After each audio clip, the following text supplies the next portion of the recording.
حضرت خواجہ حسن بصری رحمت اللہ علیہ کو راہ معرفت کیسے ملی؟ ایک دلچسپ سبق آموز واقعہ۔ بسم اللہ الرحمن الرحیم۔ السلام علیکم۔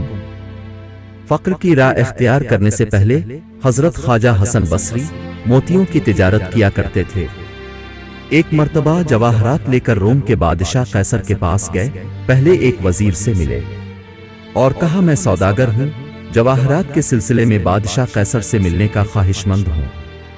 وزیر نے کہا کل تو بادشاہ ضروری کام کے سلسلے میں شہر سے باہر جا رہا ہے، ملاقات کی صرف یہ صورت ہو سکتی ہے کہ کل آپ بھی ہمارے ساتھ چلیے۔ جب بادشاہ اپنے کام سے فارغ ہو جائے گا تو وہیں آپ سے ملا دوں گا۔ خواجہ حسن بصری نے ہاں میں ہاں ملا دی۔ چنانچہ دوسرے روز ایک گھوڑا زین حضرت خواجہ حسن بصری کے لیے منگوایا گیا۔ جب مطلوبہ جگہ پر پہنچے تو آپ نے دیکھا کہ ایک میدان میں خیمہ لگا ہوا تھا۔ اس کی رسیاں ریشم کی ہیں اور جن قیلوں سے بندھی ہوئی ہیں وہ قیلیں سونے کی ہیں۔ ایک فوج کا بڑا دستہ خیمے کا طواف کر رہا ہے۔ فوجیوں کے طواف کے بعد اہل جا بہشم نے خیمے کا طواف کیا۔ اس کے بعد حکماء، فلاسفروں اور بیرو منشی حضرات نے طواف کیا۔ پھر 200 کے قریب کنیزیں اور لونڈیاں جن کے قیامت خیز حسن تھے اور ہاتھ میں زرد جواہر کا ایک تھال تھا، انہوں نے بھی اپنے پیشواؤں کی طرح خیمہ کا طواف کیا۔ پھر قیصر اور وزراء کی باری آئی، انہوں نے خیمے کے اندر کچھ دیر قیام کیا اور پھر چل دیے۔ یہ ساری کیفیت دیکھ خواجہ صاحب حیران ہو گئے۔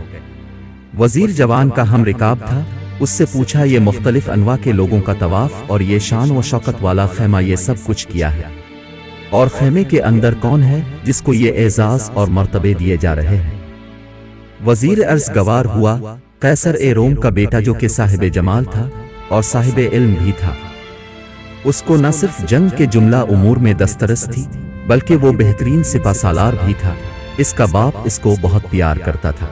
کچھ عرصہ پہلے وہ بیمار ہو گیا، بڑے بڑے طبیب اور وید اس کے علاج کے لیے آئے، مگر کوئی حاذق اس کے لیے کوئی تریا کے حیات مہیا نہ کر سکا اور آخر کار وہ مر گیا۔ اس کو اسی خیمے میں دفن کر دیا گیا ہے اور ہر سال اس کی زیارت کو تمام لوگ آتے ہیں۔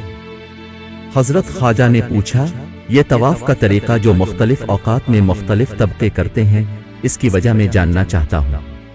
عرض کی یہ فوج کے لوگ اس لیے طواف کرتے ہیں کہ اگر شہزادہ کسی ایسی مصیبت یا مہم میں دوچار ہوتا تو سارے فوجی اپنی جانیں قربان کر کے شہزادے کے لیے سامان مہیا کرتی اور اس پر کوئی آنچ بھی نہیں آنے دیتی۔ دانشور، فلسفی اور حکماء اس لیے طواف کر رہے ہیں کہ اگر حکمت و دانش اور خود شناسائی سے شہزادے کی بیماری کو دفع کر سکتے تو ہم اپنی ساری کوشش اس بات پر صرف کر دیتے کہ شہزادے کی بیماری دفع ہو جائے۔ خوبصورت لڑکیوں اور مال و زر سے اگر شہزادے کی جان بچ سکتی تو سارا مال و زر جسم جان قربان کر دیا جاتا۔ شہزادے کے والد وزراء کہتے ہیں اے جان پدرا اور معزز شہزادے، ہم نے فوج، حکماء، بزرگوں اور مدبروں کی تجاویز حاصل کی، مگر یہ سب کارگر اس لیے نہ ہوئی کہ اس بات پر کسی کا کوئی بس نہیں تھا، موت کے آگے سب بے بس ہیں۔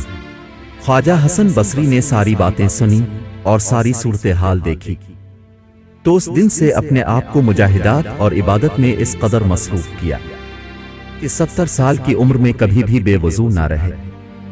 گوشہ تنہائی کو اپنا مسکن بنا لیا اور قسم کھا لی کہ جب تک زندہ ہوں کبھی نہ ہنسوں گا بلکہ آخرت کی فکر میں ہمیشہ روتا رہوں گا۔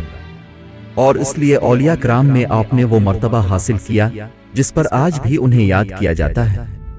بحوالہ تذکرت اولیاء۔